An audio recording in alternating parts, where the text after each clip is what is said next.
আজ প্রায় অনেক দিন পর বাড়িতে ডিমের ঝোল হয়েছে। বেশি না, 2টো ডিম। আসলে ডিমের যা দাম, দুবেলা 2টো করে খাওয়া মানে বিলাসিতা।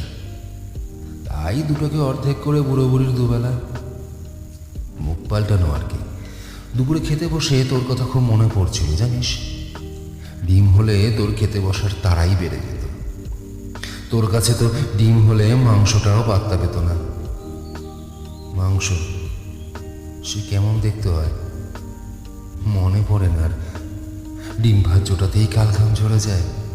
আয় বলতে তো তোর মায়ের বার্ধক্য ভাতা আর আমার বেসরকারি সংস্থার হাতে গোনা কয়েকটা পেনশনের টাকা। তবু ভালো আছি আমরা জানিস, খুব ভালো আছি।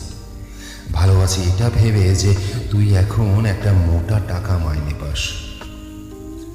আমি তো জীবনে সঞ্চয় বলে কিছু রাখতে পারলাম না।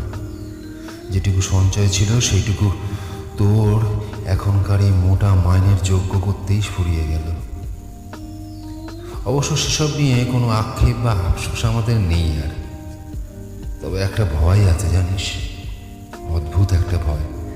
ভয় হয় এটা ভেবে যে হ্যাঁ রে, তুই সঞ্চয় করিস তো, ভালো মতো সঞ্চয় করিস কিন্তু, কারণ তোরও কিন্তু ছেলেটা দিন দিন একটু একটু করে